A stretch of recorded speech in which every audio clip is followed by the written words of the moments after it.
My pleasure to introduce our first speaker. Dr. Kriegel is a New York Times best-selling author who U.S. News and World Report called one of the country's leading authorities in the field of change and human performance. He has been a commentator on NPR's Marketplace program, done 2 specials for PBS, and Bob has also taught at Stanford's Executive Management program. A former All-American swimmer, Dr. Kriegel was the co-founder of the country's first sports psychology institute and has been a mental coach for Olympic and pro teams. The New York Times said his work, quote, spurred a revolution in performance practices. His books include the international bestsellers Inner Skiing and If It Ain't Broke, Break It. Business Week bestseller Sacred Cows Make the Best Burgers. His most recent books are Performance Under Pressure and How to Succeed Without Working So Damn Hard. Boy, don't we all need a little piece of that. Please join me in welcoming our first renowned speaker, Dr. Bob Kriegel.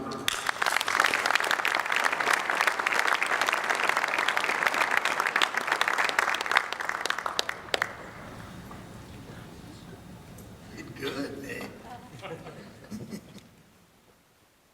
Good. How you guys doing today? Is that like one guy doing great or what? Come on, you having a great meeting? Business is real good? Unemployment's real down? And that's all you get? Good?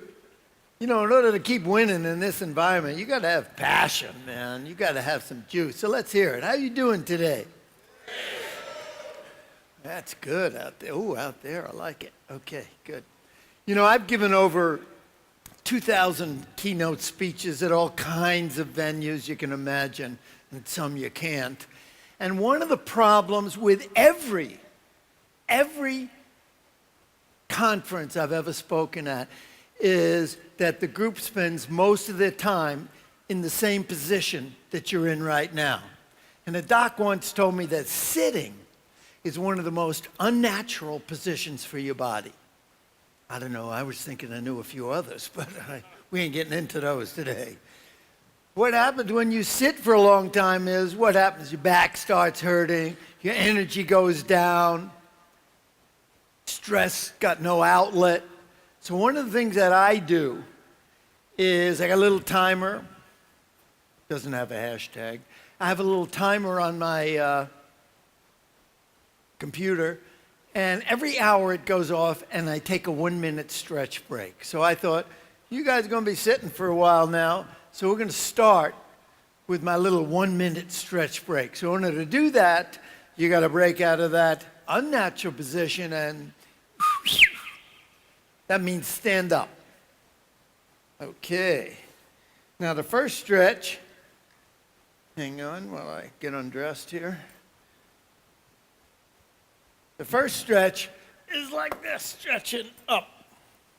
Like that. But instead of stretching 2 hands, stretch with 1. And no use to reaching for things like more profits, more customers, better technology, you know, all that stuff. But let's pretend that there's something a little more fun. Let's pretend there's a whole bunch of grapes, and the higher you reach and the faster you reach, the more grapes you get. And come on, I was around last night. I know you know what to do with the fruit of the grape. So let's go. Pick some grapes, get some more grapes, get some grapes. You know, I was doing this for a big wine company one point, and I'm going, come on, pick grapes, pick grapes, pick grapes. And some guy in the back looks at me and he says, hey, Sonny, grapes grow on trees about this high. I said, hey, I'm from Brooklyn, man. What do I know about trees? Okay, the next one's about teamwork. That's more important these days. In your company, teaming up with other groups. So we're going to do a big stretch where we all got to move together. We'll practice. So put your hands on your hips. Put your right hand down. Okay, so stretch over your right hand. Come on, come on. It's early, I know, right and left, it's tough. So come on, stretch, stretch. Get those love handles stretching. Now, as you're stretching, just check to see if your hand reaches close to your knee. And if it doesn't, you got 1 or 2 problems. One is you're walking around with real short arms. And the other is your hand maybe running down somebody else's leg. That's a little later. Okay, shake it out a little, shake it out. Shake it out, couple ups and downs. Come on, up, up, up, up, up. Couple of guys in the back now, they go like this. Okay, now before you sit down, you know, I've been talking with a bunch of people here. Business is real good. So give yourself a standing ovation for the real good things that have been happening in Iowa this year. Unemployment's down. And you know, I've coached 10 U.S. Olympic teams, lots of professional teams. You know, before you go out to a game, you kind of all get together and, you know, you kind of build up the energy and you go around and you give some people a high 10. You do that. So let's go. Why don't you go give a couple of people some high 10, high 5. No chest bumps, please.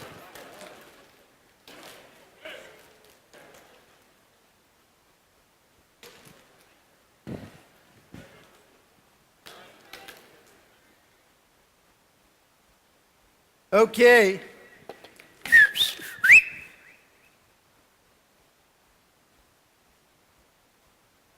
You know, I know most of you are doing well. And that's great. I applaud you on that. But you know, we are in an incredibly rapid changing time. Incredibly rapid changing. You know, you've got a lot of challenges. I know a lot of you are having difficulty because of the low unemployment here in recruiting and finding good people. That's just one challenge. Other big challenges confronting us all is that the digital revolution has changed everything. It's changed the way people get information, where they get it from, and how fast they get it. You know, 4 years ago, Google was getting 2.6 billion hits a month.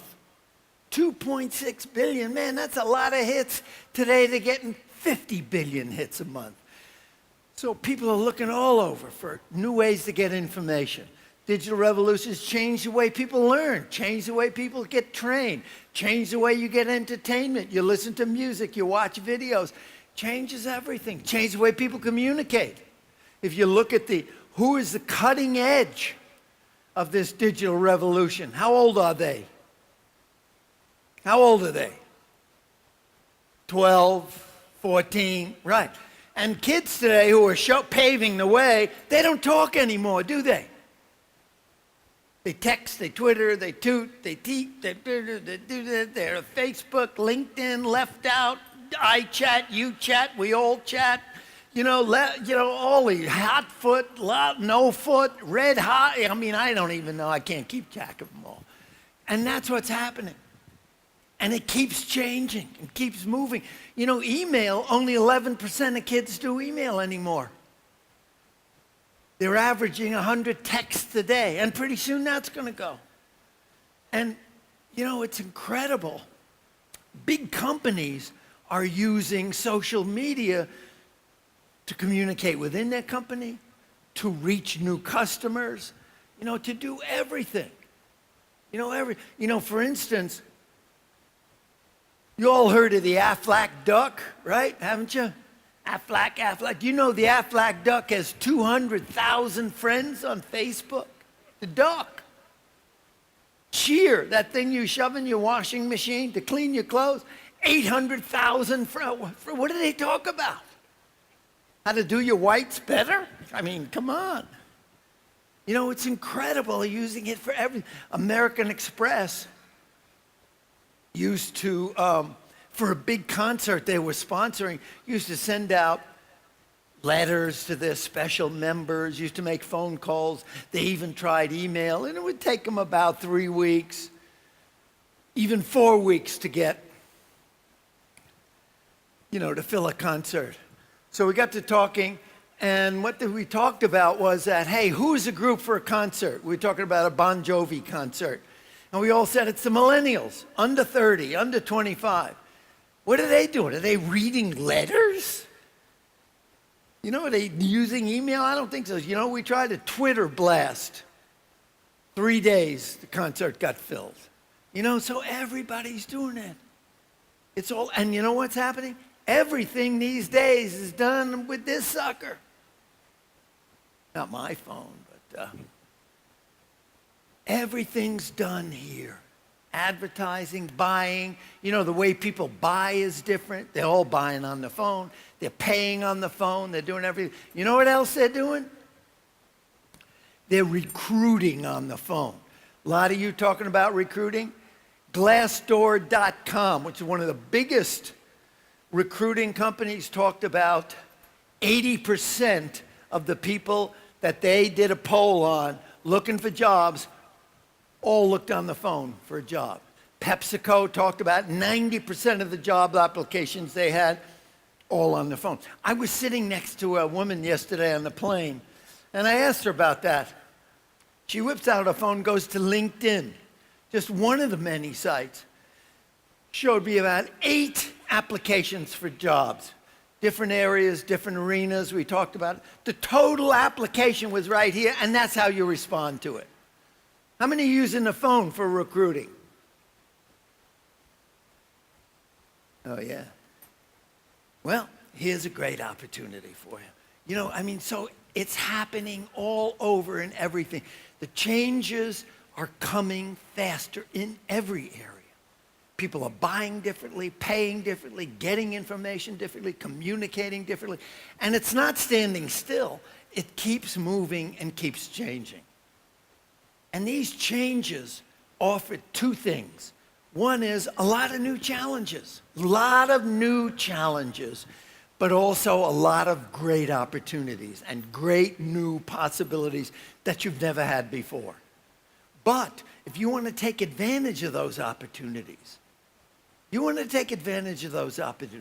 you want to keep winning the way you've been winning, you can't use yesterday's thinking in today's game and think you're going to be successful or even around tomorrow.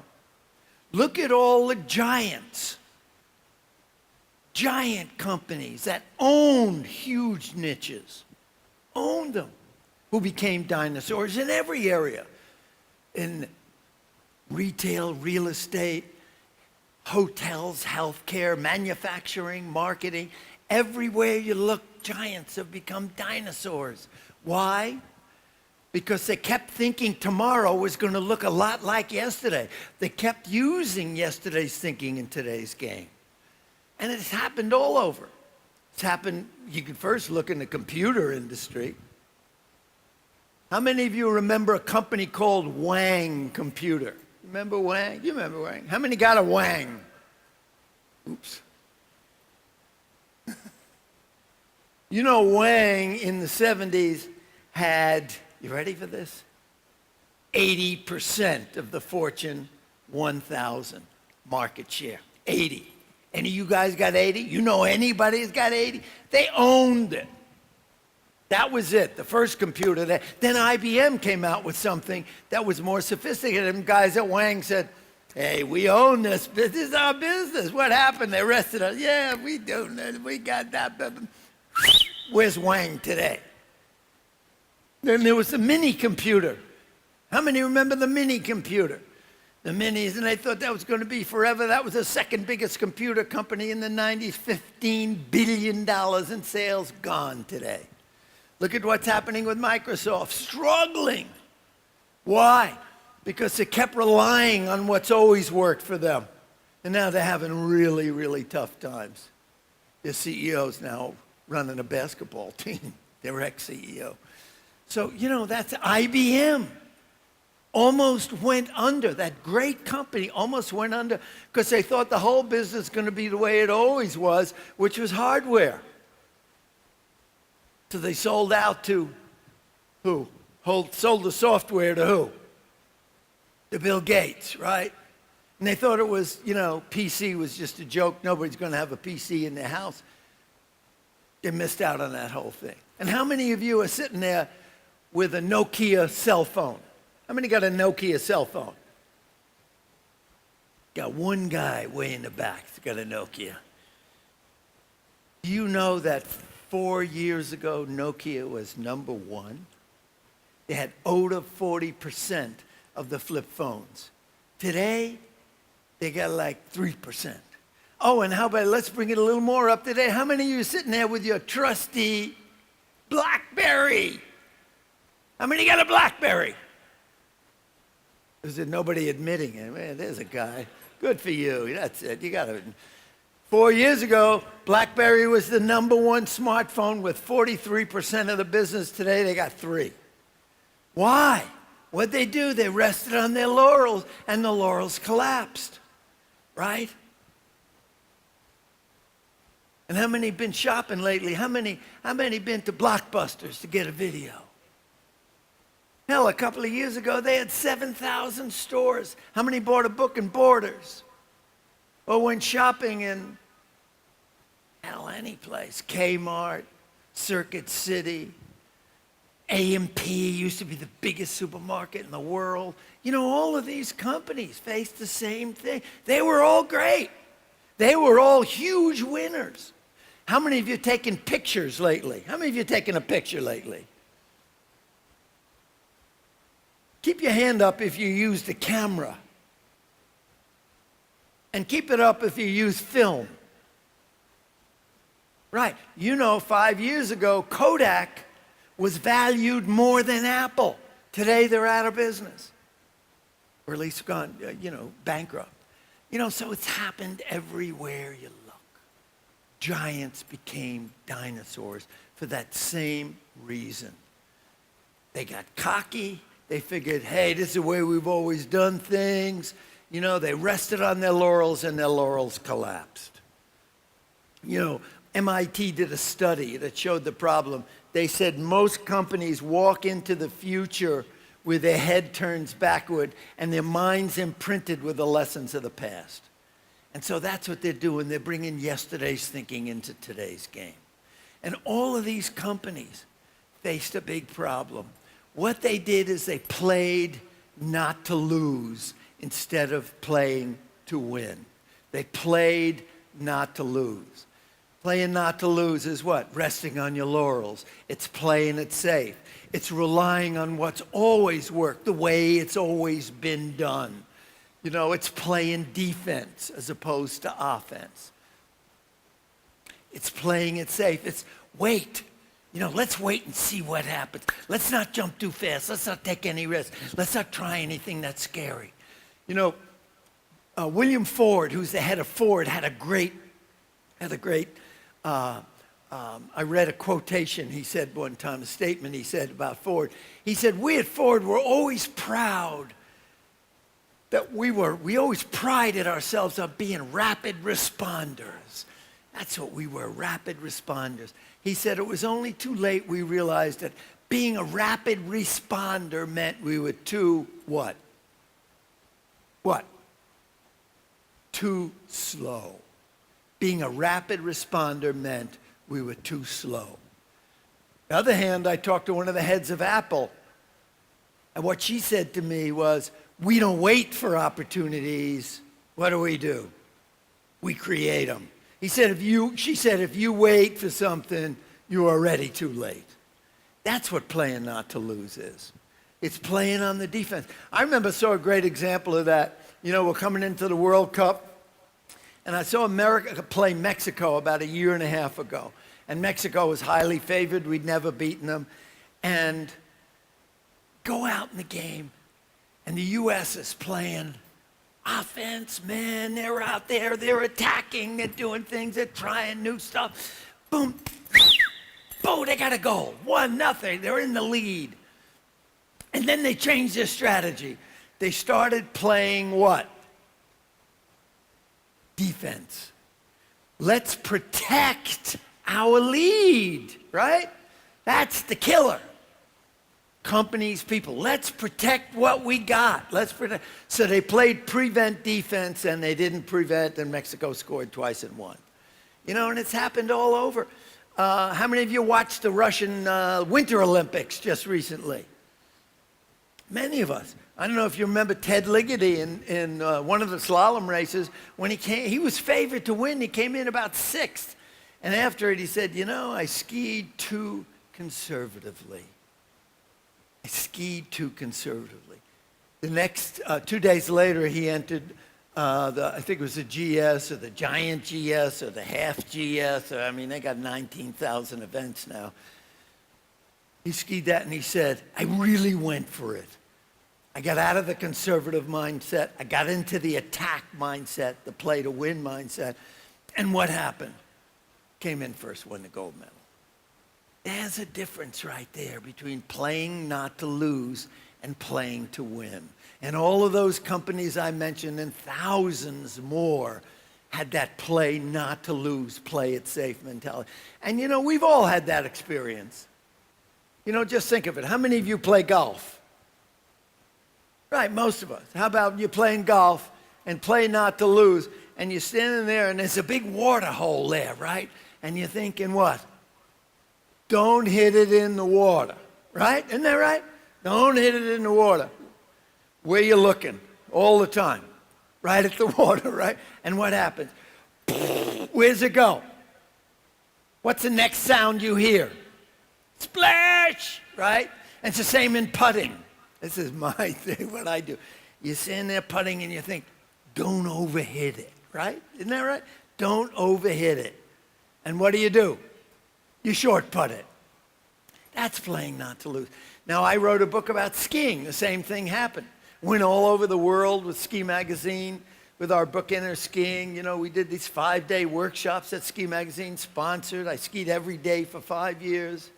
You want to hear a great gig, man, that was it. It was really great. But what happens is you take these people up skiing who hadn't skied before, you say, hey, what do you want to do today? And I don't want to fall.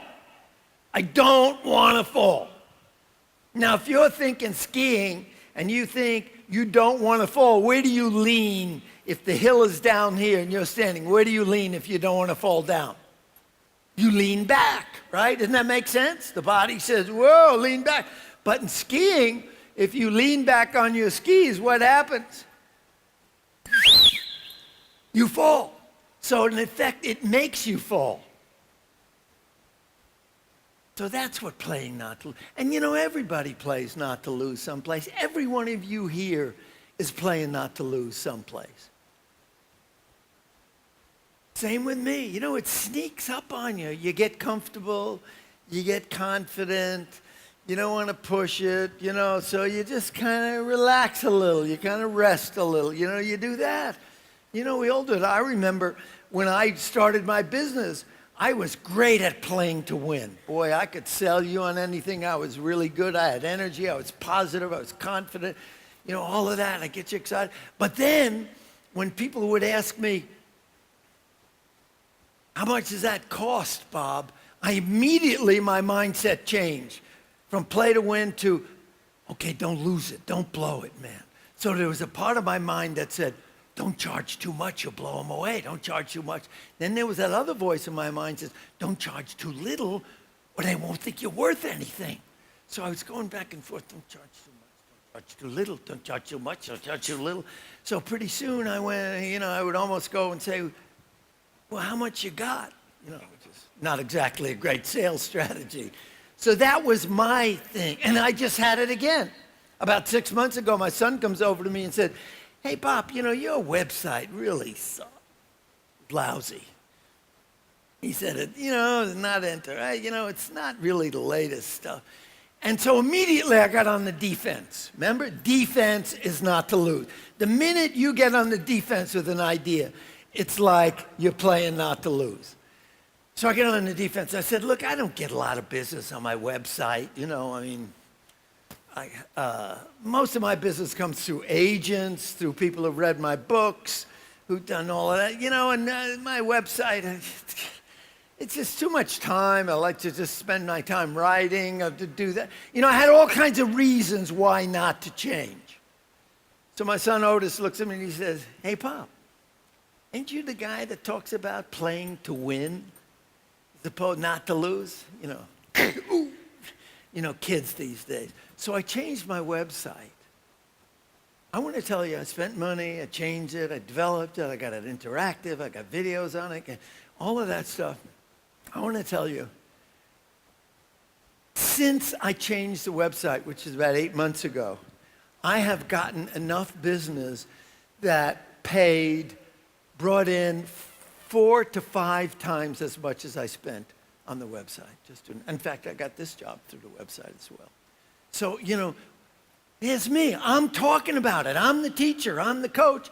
And even then, the mind comes in and, hey, play it safe. Don't try to, it's subtle. Think, where are you playing not to lose? Where are you playing not to lose right now? Or to put it in a positive way, what's one thing you could do tomorrow or today to turn a not to lose to win? And that jump that you make, and it can be in your personal life, your professional life, your company, everything. Think about one thing you could do today to play to win. Because that's your growing edge. That jump that you take from not to lose the win will totally shift everything. It'll get you to make more progress, to be more productive, to do better what you're already doing. It'll take you to a different level and open up new things. Just starting to do things. So when you leave here, when you leave the conference, take one thing you can do to play to win. So that's the key. Now let me give you an example of what playing to win is and how to do it. And some things you specifically can do. Playing to win is the opposite of playing not to lose. It's taking risks. It's not resting on your laurels. It's using your laurels, your success, as a springboard to get to the next level. One of the things I know, and I wrote about it in my Sacred Cow book, is people who are constantly winning in this changing environment. So like the person from Apple said, they don't wait for change, they create it. They're not reactive, they're proactive. They don't follow, they lead. They don't wait for things to happen, they make things to happen. And one of the things I know about companies that keep being successful is they change before they have to. They change before they have to. If you wait till you have to, you're already too late. And we call those people that are doing that are proactive, that are leading, that are making things happen. We call them change ready. And they are people that are drive change rather than being driven by change. And change-ready people are doing two things. Change-ready organizations are doing two things. One is always challenging the status quo, the way it's always been done. They know the minute you think the way it's always been done, it's already outdated. They're always looking for the sacred cows, the old policies, practices, systems, strategies, the old thinking that you always relied on, that always worked. That got you to where you are now, but's now become outmoded, outdated, and obsolete, and holding you back and costing you money and taking your time and preventing change and innovation. So I have companies go on sacred cow hunts, and I'm going to show you how to do that in a little while. Always looking for the sacred cows that are slowing you down and preventing progress, productivity, and profits. At the same time, they're looking for that sacred cow. They're always looking for bold, innovative, new ideas, new opportunities, and new possibilities. So what they're doing is they're rethinking the rules of the game.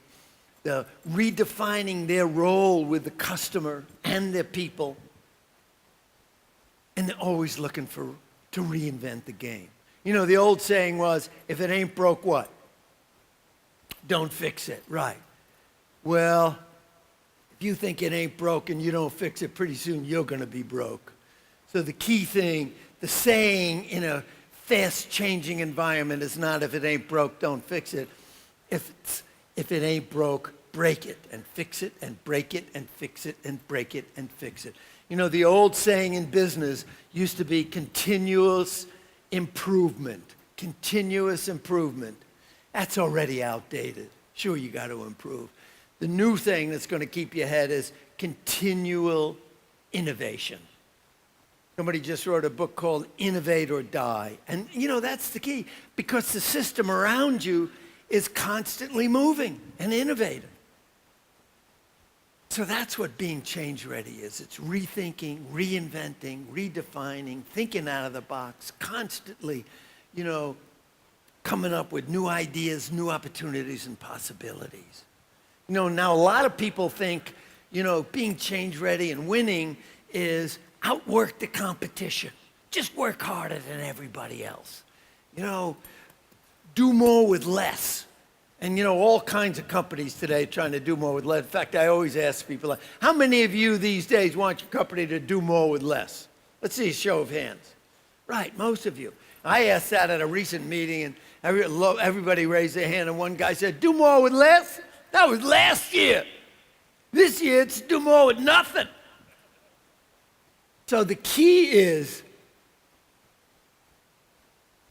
what happens when there's this mindset, outwork the competition, you know, do more with less, you know, keep doing it. And what I see all over, why I wrote one of my books, which is all over, I see people running, racing, rushing. You know, it's like you go to a workplace, it's like a full tilt boogie. Everybody's running, everybody's racing, everybody's rushing 24/7, pedal to the metal, run, race. And everybody's got the guidance. You know, I got to get this meeting, I got to finish this report, I got to get it over here to do this, I got to finish this thing, I got to call that guy over here, I got to read this, write this, fix this, fax this, send this, check my voicemail, email, your mail, my mail, get over to that meeting, check my blue. Oh, I got a raspberry. Jeez, I got to get a life.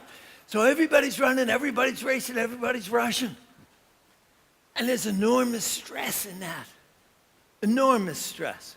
And that stress will kill you. It'll also ruin your family life, your personal life, your health. But you know what it also does? This mindset of trying yourself and your people.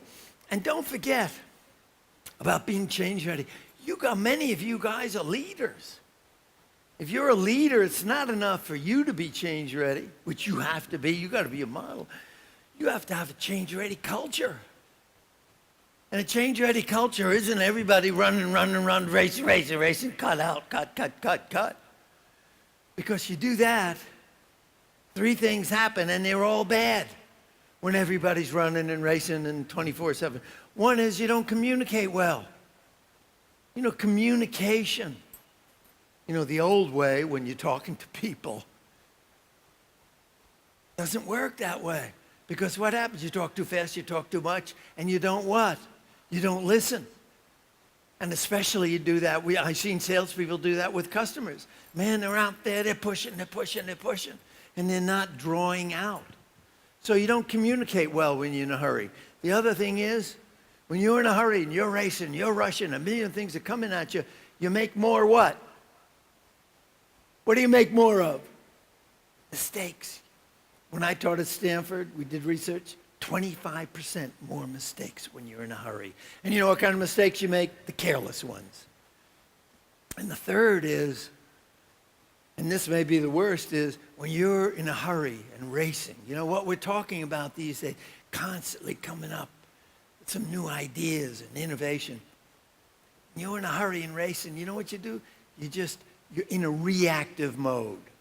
You got things coming at you, all you're doing is responding to what's coming at you. And the head of KPMG once said, if you're in that responsive mode, you know, putting out fires, responding to what's doing, you're not doing your job as a leader.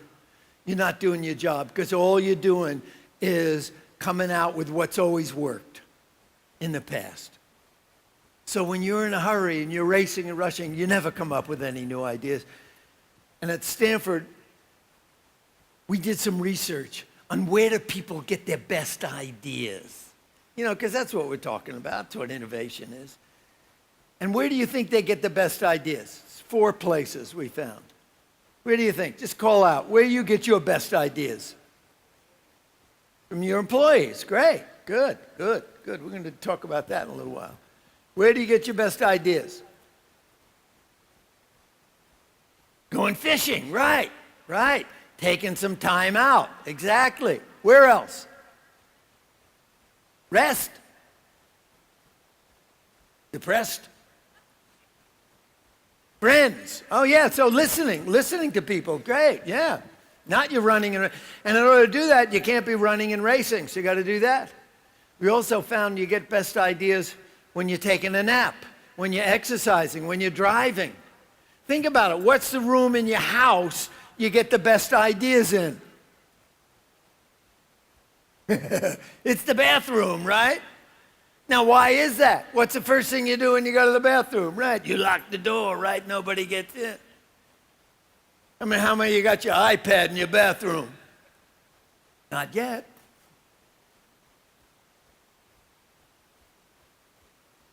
So what we have found is that leaders, Fortune magazine did a study on leaders. You read anything on creativity, you know what they all say? You know where you get the best ideas? When you step back from the action. When you take what I call in my book a timeout. You know, leaders in Fortune study talked about taking a half an hour a day of thinking time. They went out of the business, out of the job, they went for a walk, they did something. The head of Federated Stores, this is one of the biggest department store chains in the world, told me when he drives home every day, it's about a 25-minute drive, drives home and drives back, he's out of touch. Oh! You can't reach him. And he said, I got everything off, my cell phone, my beeper, just listen to some jazz, do that. He said, that's always where I get my best ideas. When do you get your best ideas? Do you do anything about that? And if your people are buying into a culture of everybody's running, let's see how late we work, let's do 24/7, you're just going to be just repeating everything you've done in the past. Maybe a little faster, maybe a little better, but somebody's going to leapfrog you.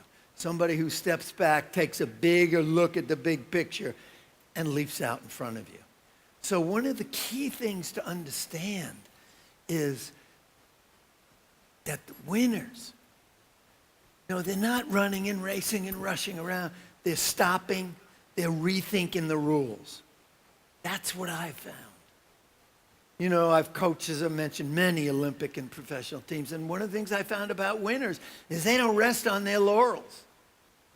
They change before they have to. When they're ahead, they're always looking for a new dimension, something new that's going to give them the edge over the competition. It's not just doing the same thing faster. They're not competing. They're looking to change the game, to change one part of it, to give them that, you know, little extra edge.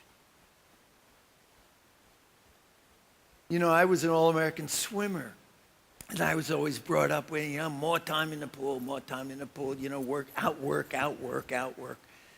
And I saw an event many years ago that, when I was at Stanford, that totally changed my thinking about, you know, winning in a competitive environment. And that event in the Mexico City Olympics was the high jump. And remember the high jump?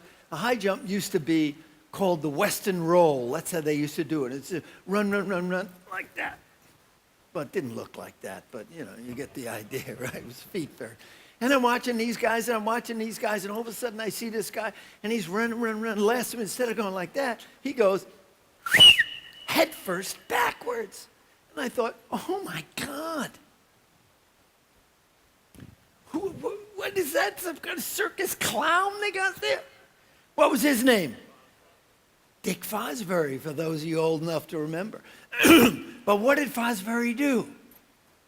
What did they call it? The flop. They called it Fosbury flop. But what did he really do? He did what winners, I have found, always do. He looked at the game. It was changing. It used to be, when you did the high jump, you land on something that was like that. So you land on the wrong part of your body, you're going to be hurting. But then they changed it. They put foam rubber. It was soft. It was cushy.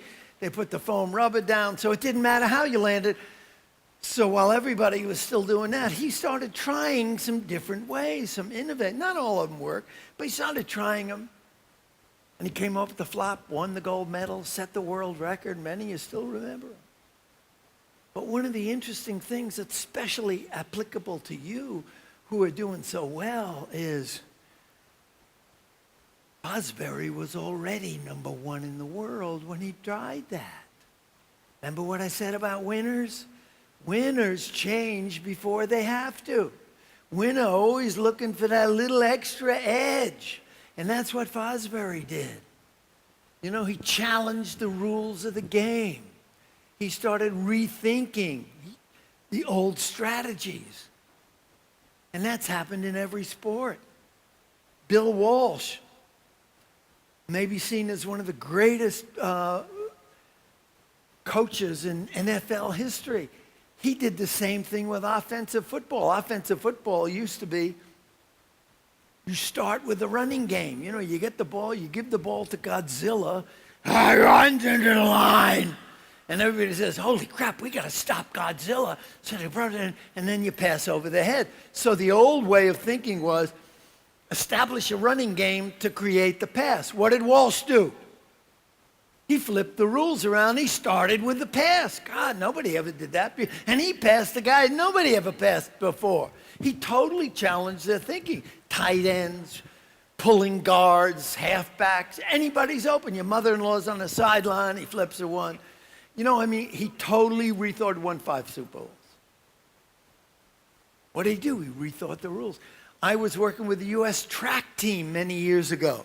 And you know, the whole thing with sprinters is, you know, you got to get out of the box fast. You got to give it everything you got. You got to go at 11/10. And Bud Winter, legendary track coach, said, I don't want you to try as hard as you can. I want you to run at 9/10. You know, in other words, don't try so hard. Try a little easier. Just take, and he had a technique, which is run, keep your hands loose and your jaw loose. He said, try it. And so, you know, the sprinters all looking, oh man, the old man's crazy, but we'll try it. So they tried it. Every single runner went faster. One guy set a world record. Out of that group, which is John Carlos, Tommy Smith, Lee Evans, all kinds of guys like that, many, many gold medals. What did they do? They took a little off the top. He challenged the old thinking in the game. Think about yourself. You talked about playing golf, right? Think about trying harder. What happens when you try to hit the ball as hard as you can? What happens? Ah! Where's it go? Who the hell knows, right? And doesn't it feel when you're really hitting the ball great, doesn't it always feel like you're swinging a little easier? Doesn't it always feel like, hey, that was easy to do that? You know, and I've written a book about being in that peak zone. And it always feels like 9/10. Always feels like 9/10. The pros talk about gripping the club, where if 10 is making it into spaghetti, they're always talking about a 7 and swinging easy. You know, so that's about performance, challenging the rules. The Williams sisters changed women's tennis. It used to be, you know, Chrissy Everett and all of those, you know, just hit the ball back, hit it back, consistency. What did they do? They went into changing it to power. Boom, 125 miles an hour serves. You know, totally changed it. So it's changed in every area. Look at Michael Phelps. Came back from the Olympics in 2008. He won about 8,000 gold medals. What did he do? Took a couple of hits, changed his stroke. Anyway. But the key is winners. And I use sports because it's a very visible medium.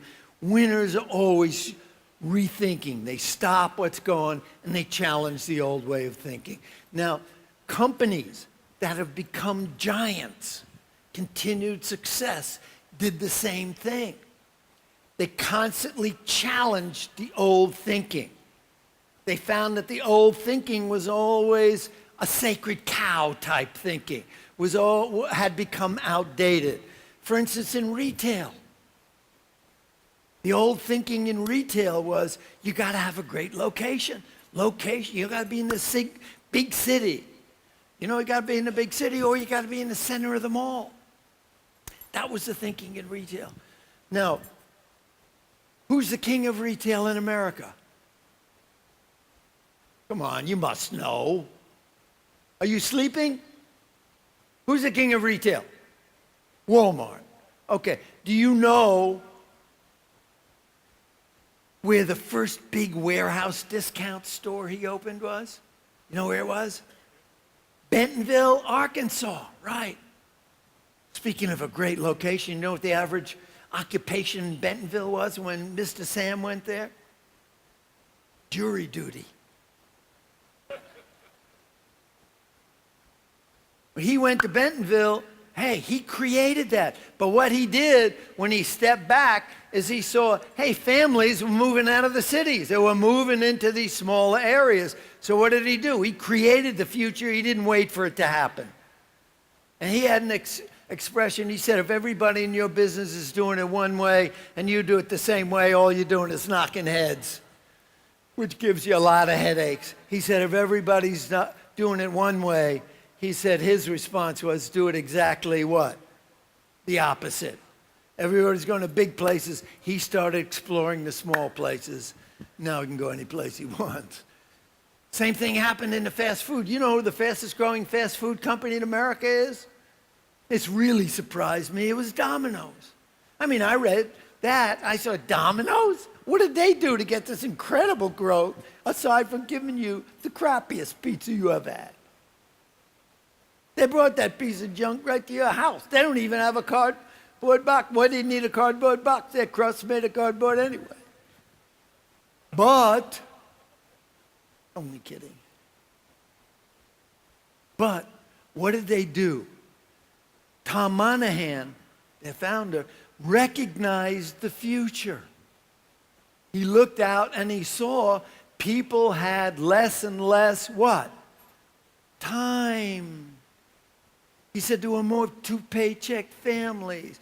There were more single moms. You know, everybody's working harder. Everybody's working longer hours. So while all the competition was doing everything they could to get you into their store, he flipped the rules around. And what did he do? He brought the store to you. Now, there's a lot of people doing that, but remember what I talked about? Winners, they change before they have to. They lead. He led. And there's still a lot of new guys now been around doing really well. But Monahan's boys, they're still out in front. You know, they had the lead. They're the ones that had the reputation. And that's happened in every area. Companies challenging the old way of thinking. You know, Southwest Airlines.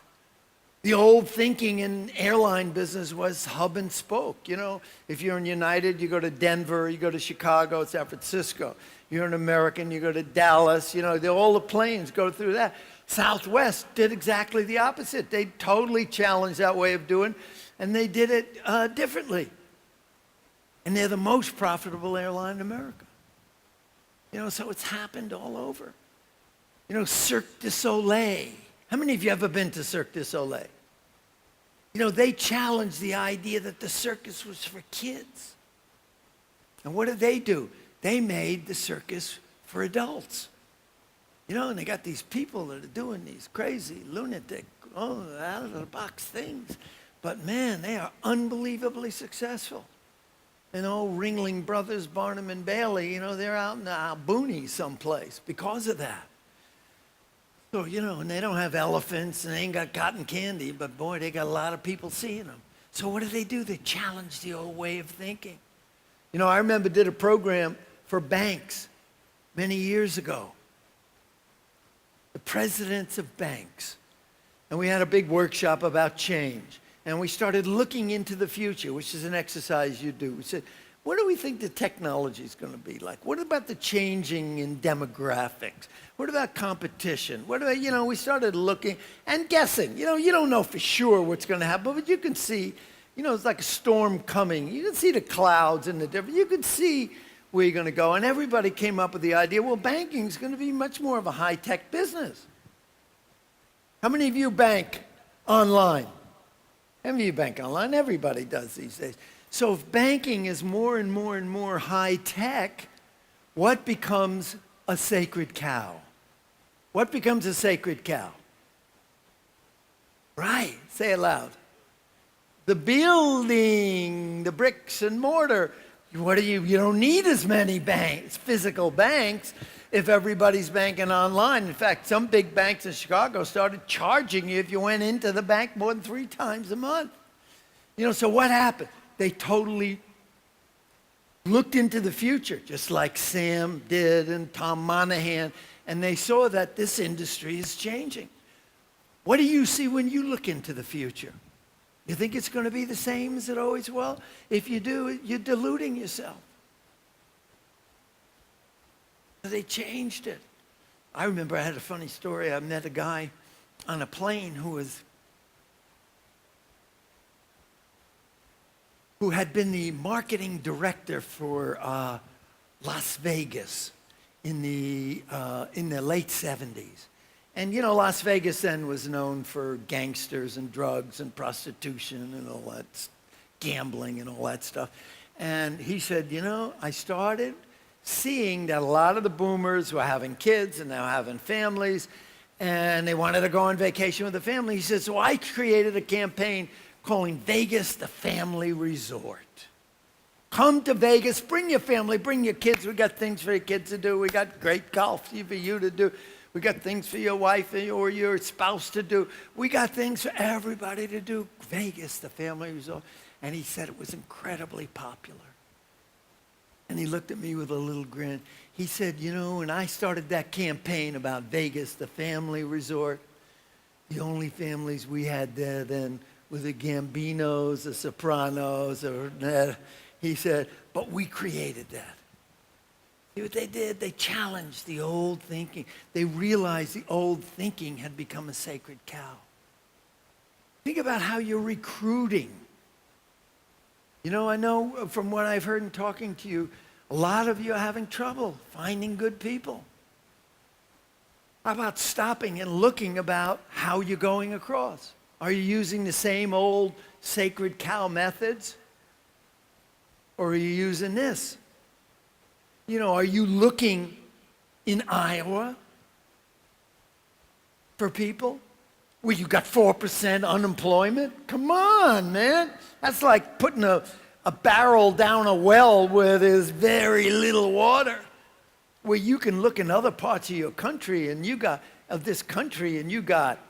16, 18% unemployment. You got people dying for jobs. Are you looking in the same places you've always looked before? Are you looking in a place where people need jobs? How are you looking for the people? And who are the people you're looking for? You know, you have to, if you're having trouble in that, you know, everything's changing. So you might have to start looking at, hey, how are we recruiting? Where are we recruiting? When? You know, I know some of you are going to Michigan. Well, how about New Jersey? How about Arkansas? How about, you know, who knows? North Carolina. You know, some of these places where, you know, people are out of work and dying for jobs.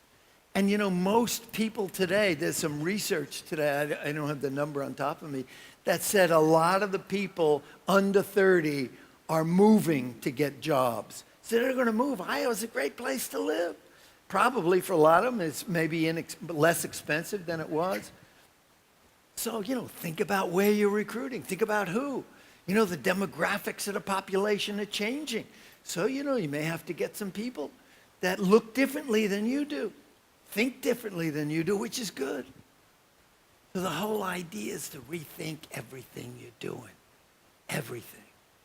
And one of the big things that I have seen is I've seen companies, like many of you, that have incredibly sophisticated products.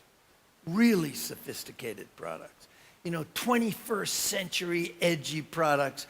But what they're doing is they're running a company like it's still the 20th century. They got a lot of sacred cows, you know, that they're still doing lots of stuff internally the old way. And a lot of what I've seen is that holds back progress. You know, they got a lot of sacred cows in the culture.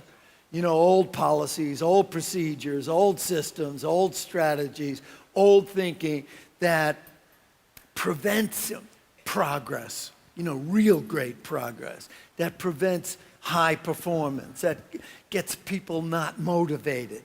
So one of the things that I do is I have companies go on sacred cow hunts, you know, where you get everybody involved. And the rules of a sacred cow hunt, they're kind of simple. I have them in my book, but I'll simplify them. One is you get everybody involved because you don't know where your best ideas are coming from. You just said two people right here just said the best ideas, you come when you listen to people. You don't know where your best ideas are going to come from. And probably your best ideas are going to come from places and people you least expect. So you get everybody involved. And when you get more people involved, not only do you get better ideas, but when people are involved, they're more motivated. They feel like they're ownership. They feel like they're part of the action. That gets them more motivated, just that. And also, you make a sacred cow hunt fun. You know, at Hewlett-Packard, we had in all their plants, we used to have, in my book, we have a lot of cartoons, sacred cows, you know, the meeting cow, the paper cow, the email cow, you know, kind of. And I had a cartoonist do it. And at Hewlett-Packard, they blew up the cartoons and they put them all around the wall.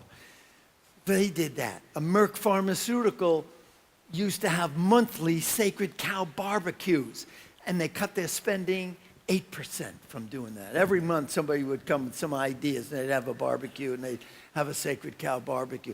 The city of Dallas, they had teams, and they played each other, and they had T-shirts, and you know, so you make it fun. And when people have fun, two things happen. One is they're more creative, and two is they're more motivated.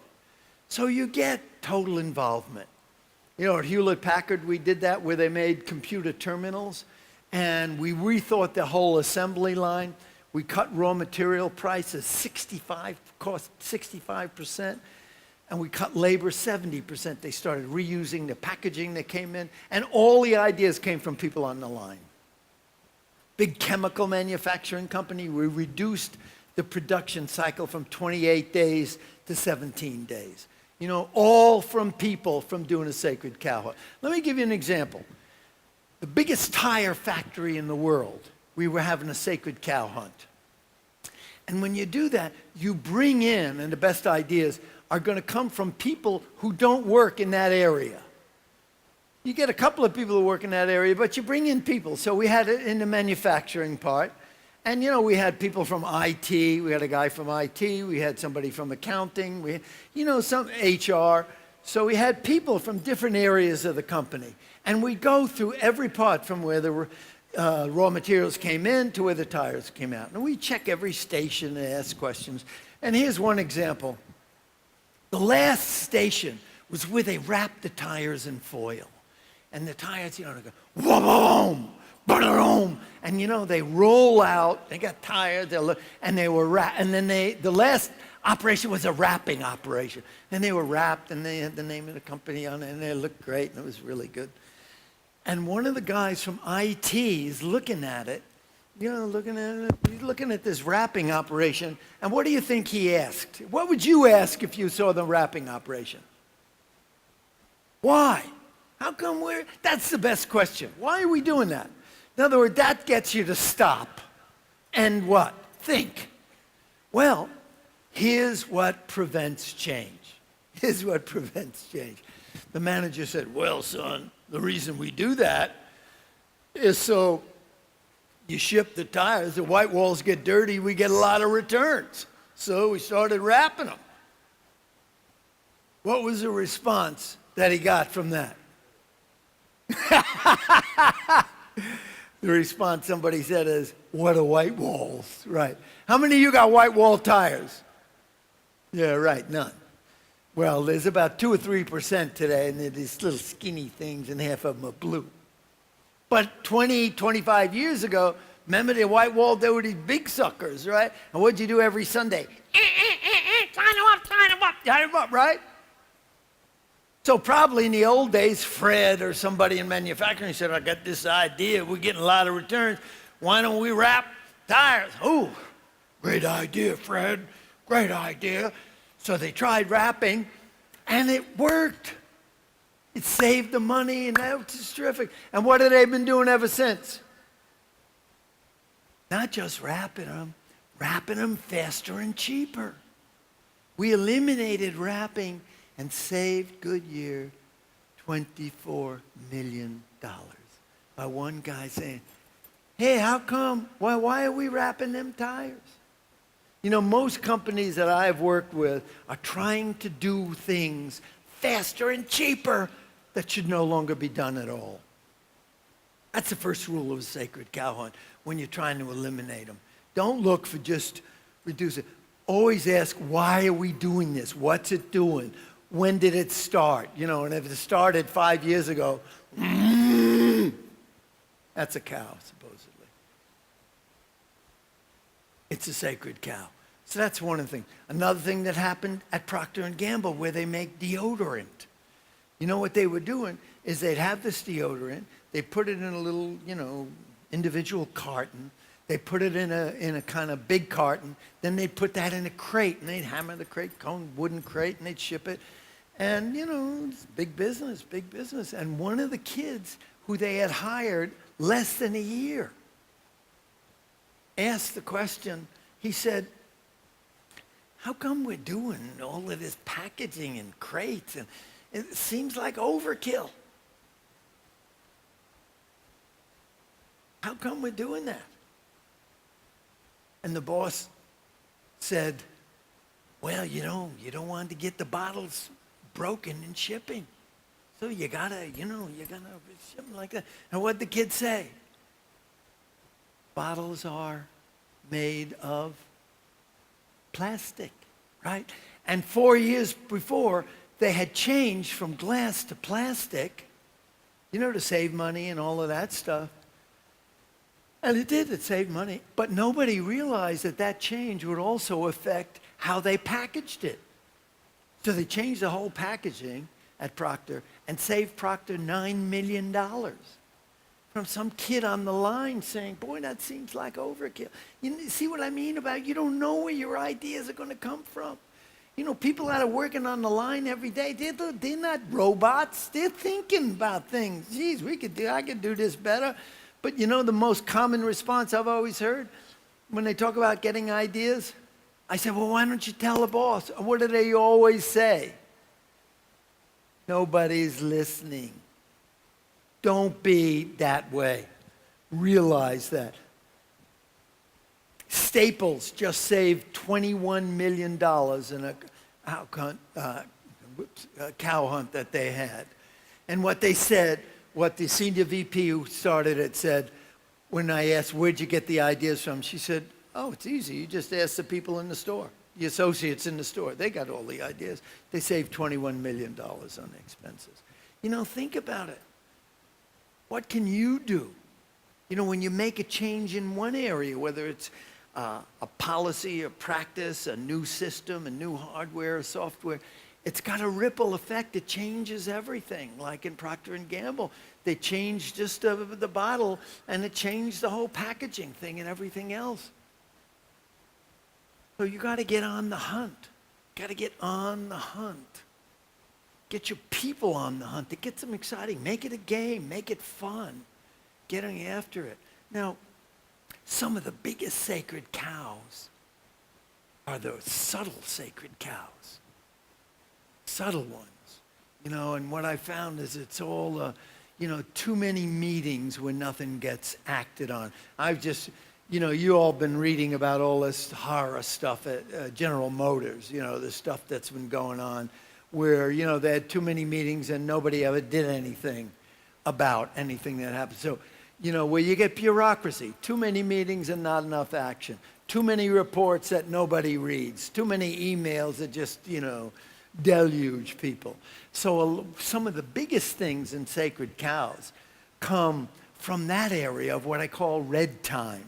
You know, Bank America did a study on people acting, mostly on salespeople, and keep in mind that's the action people.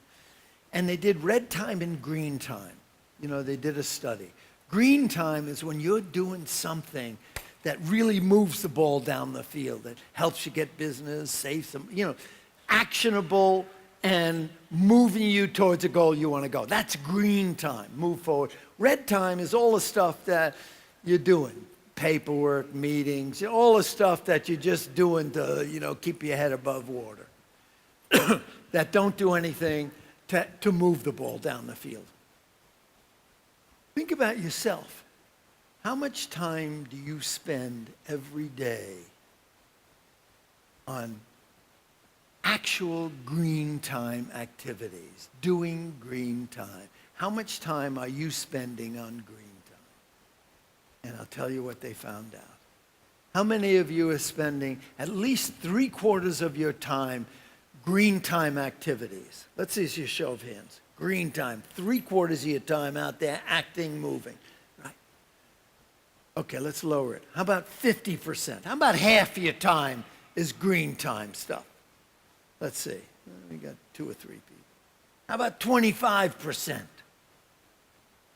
How many ain't doing anything?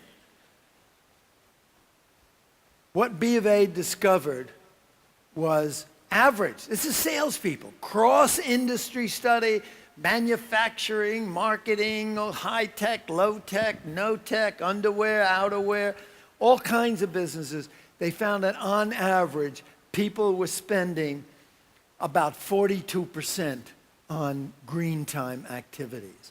Now, you're never going to get 100. You're probably never going to get 75. But what you can get is, I guarantee you, you can get 15, 20% more if you eliminate some of these red time, bureaucratic, crappy things. For instance,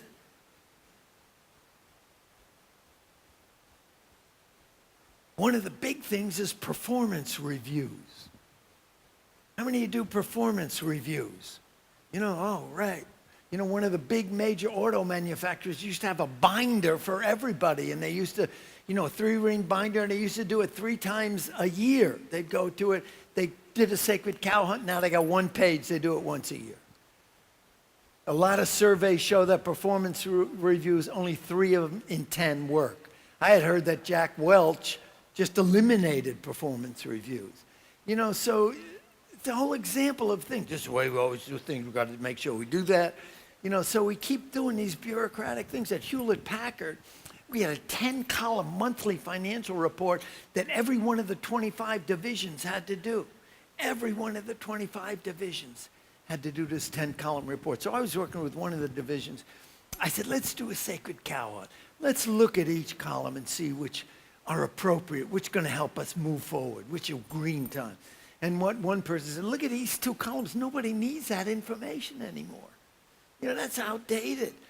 So he said, okay, let's send it in with 8 columns. So we send it in with 8 columns. We get no response. We sent it to the executive committee where all the stuff went. Everybody had 10, we had 8, we got nothing back. Now, the minute you get a small win, and this, I'll talk about this in a little while. The minute you get a small win, how do you feel? How do you feel you get a small win? Feel a little more confident, right? Feel good. Hey, that worked. Whoa, hey, that's cool. Now, we're starting to think, well, look at these 2 columns and these. They kind of say the same thing. Let's combine them with a different heading. Now we get 6 columns. No, it's, what have we done? We've already saved 40% of our time doing this. But the manager's a little worried because you make 8 columns. It kind of, you know, you make the font a little bigger, the space a little wider. 8 can kind of look like 10, right? 6 don't ever look like 10, right? Does it? What are you going to do? Make the 42 bold? But, you know, they had guts, had courage. You got to have courage to be a change-ready thinker. So they send it in with 6 columns, and they get no response. And we heard that, and one of the women made the quintessential remark about all these reports and stuff. She looked at the group and she said, maybe there's no one out there. So we said, let's find out. Let's not do it next month. Whoa, I don't know. You know, manager got really uptight. He prepared it, you know, the old way, but didn't send it out. So everybody's sending out 10. We're sending out zilch. We get no response. Next 4 months, we didn't send anything out. We got no response. So finally, we were feeling guilty, so we sent out the 4-column. You know, we made it 4-column. We called it the quarterly report, and we got a response from John Young, who was the chairman then. Big red pencil said, great report, simple, clear, to the points, terrific, very readable. And he had everybody do 4 columns monthly. And after 6 months, he looked at me and he said, you know, nobody's reading this stuff anyway. Totally eliminated it. Think about the reports that you're doing. How many are you reading? You know, speaking of reading, IBM, in order to make a bid for a government contract, used to have 13 sign-offs. 13 people had to sign off on the sucker. You know, you had to get manufacturing, you had to design, you had to have accounting, you had to have accounting's mother, you had to have legal's father. You had to have everybody sign off on it. So we went around one time, and it took weeks and demotivated you. So we went around and we found out that of the 13 people that signed, 7 admitted what? They never read it. You know, hey, Joe, he signed it. He signed it, I'll sign it. Joe said, Jane, she knows this stuff really great. She signed it, I'll sign it. You know, and it keep going on. The truth was, probably nobody read it. That's what we got it down to. Salespeople, this is what you got to do. You got to find out your responsibility, your accountability. Sales the next year up 22% in that division by getting things moving faster. I could tell you 50 stories like that. Cut your meetings down half in duration, half in frequency. You got a weekly, hour-long meeting, make it bi-weekly, half hour. Start on time. The average meeting when we did a survey starts 10 minutes late. That's losing, and that's saying to people, you got a sloppy organization. You want to have innovation, you got to have discipline. So, you know, there's just some of the things. But what I want to say is I'm talking about really rethinking. I'm talking about having the courage to change before you have to, because you guys are doing well. To rethink some of the rules, to redefine your roles, to reinvent the game. You know, that's what's going to keep you out in front, and that's what's more fun. But the problem is the most common response to change and innovation isn't fire and passion, which is most important. It's the fire hose. You know what the fire hose is? It's the voice of experience that's always going to tell you why your ideas won't work, can't be done, not in the budget, and invented. Did you ever run into that in a meeting? Why does that happen? Because of fear. Mostly because of fear or habit or comfort. And let me just tell you about fear, because in skiing, that's what skiing is about. That's the big obstacle. And when fear always makes everything seem scarier than it is. Always makes something seem the twos, like T-O-O, like twos. It's going to be too hard, it's going to be too expensive, it's going to take too long, and it's going to be too much to do, you know, all of that stuff. And so it blows everything out of proportion. Oh my God, how are we ever going to do that? You know, so it does it. So we used to take people skiing. I'll show you how to overcome fear, or deal with it anyway. It says, we would take people skiing. And, you know, we're talking about doing something new, innovative. So we take them to a slope they hadn't done before, which I knew they could do. And it was an expert slope. I still remember this. And what's the sign of an expert slope? Right, a black diamond. So you go to the black diamond, and these people see the black diamond. They ain't even looking at the slope. All they see is the black diamond. And the thing is, black! You know what that means? Black! Black means death. If I do that, man, I am like a history man. I ain't going near there. Forget it. They stop. And that's what fear does. It stops you, puts the brakes on, or has you overreact. So you know what I would do? I would do a reality check.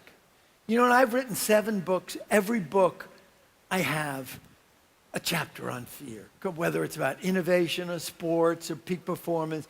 Fear is a mind killer.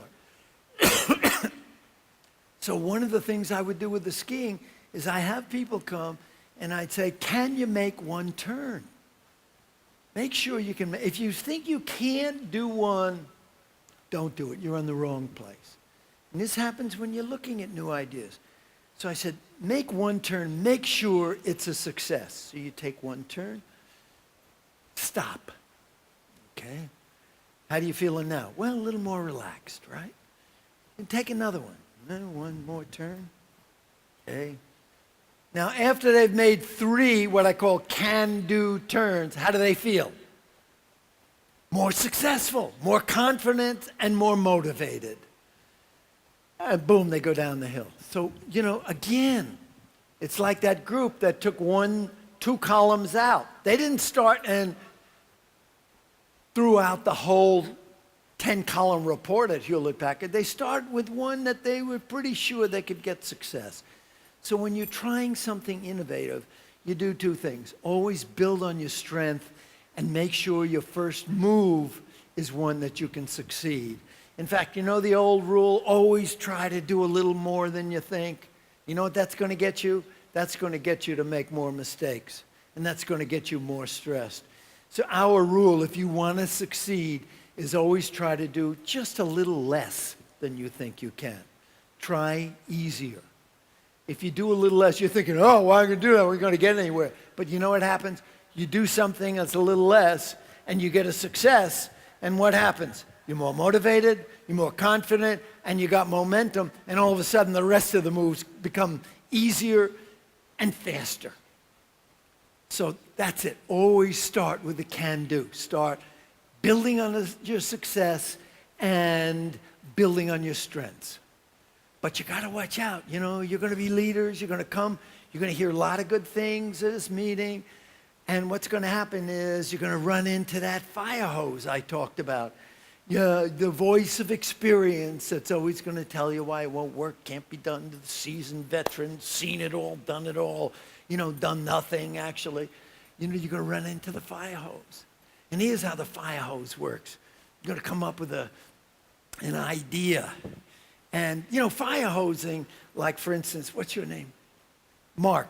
Mark comes up with an idea. Let's say Mark works with me. Here's how the fire hose works. Mark, you got to just, let's not try these things. You can't tell what's going to happen. We're doing great, Mark. What do we got to do anything new for? Let's just keep doing what we've been doing. Keep doing it the same way. Don't try anything new. You're doing great. Just keep doing it. Now, how does Mark feel after I gave him a little fire hose? Wet, right? That's what fire hosing does. And it goes on all the time. Fire hosing does what? It kills Mark's idea, right? So it kills the creativity. When's the next time Mark's coming to me with a new idea? Never. So it kills motivation and it kills your spirit. And fire hosing works in every area of your life. Every area. I remember when I was 17 years old, I'm applying to college. My mother said, where do you want to go to college? I said, Carnegie Tech. She said, great, son, that's the field of, engineering, the field of the future. I'm going to get ahead. It's going to be terrific. And I said, well, Ma, the real reason I want to go to Carnegie is they got one of the best schools in the East in theater. I want to be an actor. You want to be a what? An actor? What are you, crazy? An actor. You know how hard it is to get a job? You know how hard your father worked in every area? I mean, where are you going to live, Mr. Actor? You going to be home forever? You better get your feet on the ground, sonny boy, and you better act yourself into engineering school. So I went to engineering school, but I had no fire. Well, the fire that I had when I was in engineering school was to get out of engineering school. And I did. I graduated, ready for this, in the top 93% of my class. Thank you very much for the fourth quarter, right? But what goes around comes around. Many years later, my son Otis, graduating high school, doesn't know where to go. College. I could apply here, what about there? Maybe I should try this. How about if I try that? Nothing was working. Then one day he comes to me and he says, Pop, I got it. I finally got it. I said, what is it, what do you want to do? He said, when I grow up, man, I could see I want to live. I could see what I want to do. Man, I'm just pumped. When I grow up, I want to be a ski instructor. And in that moment, remember Clark Kent? Remember mild-mannered four-eyed? Remember what he used to do in a crisis? He'd jump into his phone booth, he'd quickly change, and he would come out, and he was Superman. Well, when Otis told me he wanted to be a ski instructor, I jumped into my mental phone booth, and I came out, and I was my mother. You want to be a what? A ski instructor? What are you going to do in the summer? What are you going to do? I mean, I had the voice, I had the tone. I was like Edith Kriegel in drag. So you got to watch out for the fire hose. I'm going to finish now. I'm going to tell you how to deal with the fire hose. A little technique that you should use, take with you. I was working with a healthcare company, going through a lot of changes, had a big 3-day meeting, had about 20 leaders. And the last session was action. What are you going to do? What are you going to do? And I knew there'd be a lot of fire hosing. So I did something unusual. I put this on the table. See the little squirt gun? I said, if anybody fire hoses any idea, give them a little squirt. So the meeting starts, it's going okay.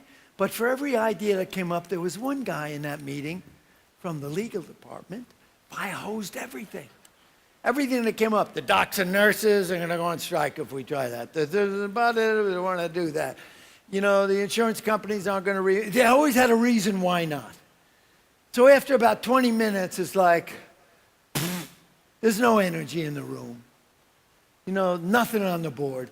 The COO comes up, and she's nothing. He's responsible for the whole direction. He spent a lot of money for the meeting. He's accountable for it, and he's looking at this lawyer, and I've never seen a guy this angry in a meeting. He says, damn it! Look at her, like crying out loud. I mean, let him, and he's giving the guy everything, and he's yelling, I never want to see you in this meeting again for crying out loud. And he's looking at this lawyer, and all of a sudden, in the middle of the tirade, spots the water pistol, and he looks at the guy, and he says, I never want to see you in any of our meetings again. Shoots the guy. He shot him 3 times right in the face, and everybody's going like this, and I'm going like, whoa. But the meeting changed. People started having fun. Remember I talked about a sacred cow? People started recognizing fire hoses, doing things differently. You know, they come out and say, hey, remember that fire hose that came up with the revenge hoses? And even the lawyer got up one point. I swear this happened. And he goes like this. And everybody goes like that. And he said, if you would have heard what I was thinking, you would have shot me too. So I beat you to it.